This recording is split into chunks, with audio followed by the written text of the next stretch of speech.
Hello, my friends, and I hope you are having a fantastic day. Today we're going to talk about Ghost of Yotei. And the fact that it not technically being set in Japan opens the cultural floodgates. I know, everybody's so thrilled to hear that, I'm sure. I was actually talking to Sheep about this title, and I got to technically, and I immediately saw him check out. I'm not even gonna lie. The article goes into talking about how we're jumping 400 years into the future, and people expected the next game to really be a Tsushima 2, which would continue Jin Sakai's story.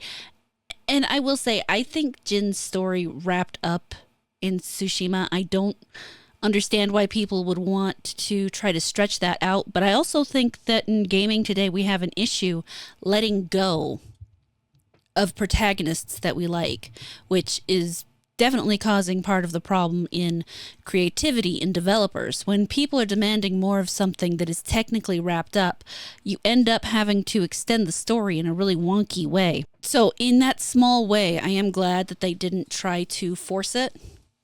I know there are plenty of people who will disagree with me on that point. The part where I really started to come up with some interesting ideas was here where they start talking about the Hokkaido was ruled by the native Ainu people who resided among the Kuril Islands and Sakhalin Island. During this time, the region was known by the native Ainu as Ezo and wouldn't adopt the modern name of Hokkaido until it was annexed by the Japanese imperial government in 1869.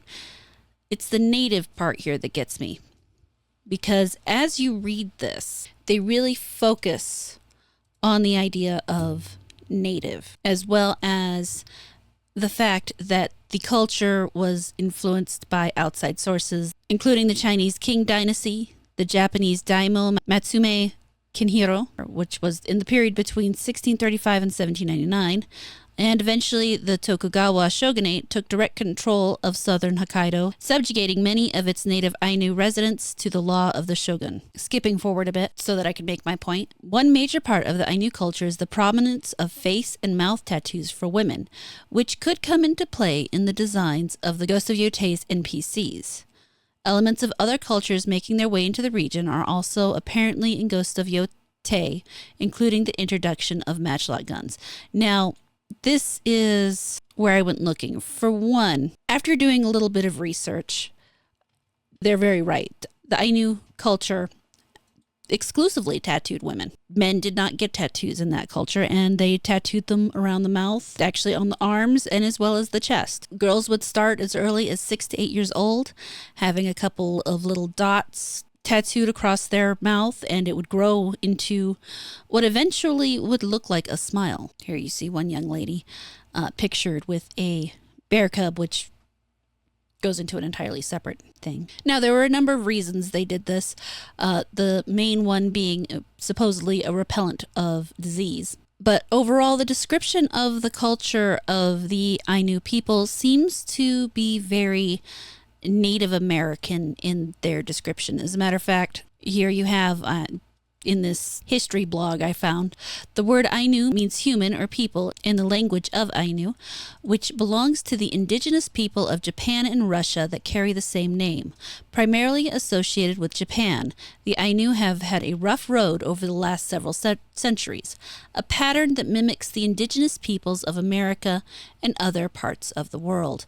Now, I know a number of people who were nervous about the way this game is portrayed, based specifically on the sort of vague Western theme that seemed to play through it, specifically with the sounds of the whistle within the music and some of the other framing within the trailer. It does give a little bit of cowboy and Indian vibes within it, which I don't believe that's going to work very well. It is concerning because in some ways I feel like if this is treated correctly, you could come out with a really good story, but with those little bits in there where it does seem to be mirroring what you would normally expect in an American Western type movie, I can understand why people would be upset and hesitant.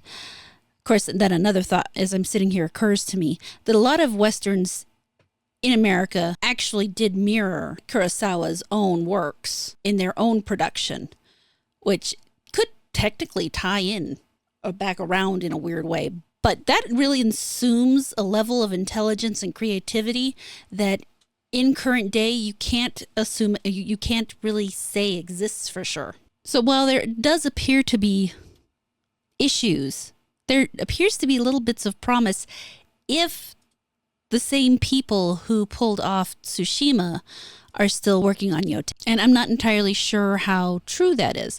If you have the same creative minds, then I think there's a possibility.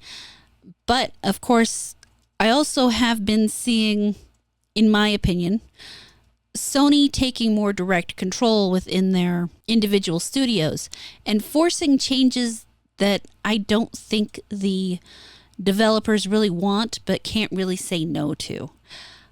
And then they can't also go back and say, hey, we didn't want this because of the agreement between themselves and Sony. Shift Up's Stellar Blade and some of the false advertising about lack of censorship kind of comes to mind for me.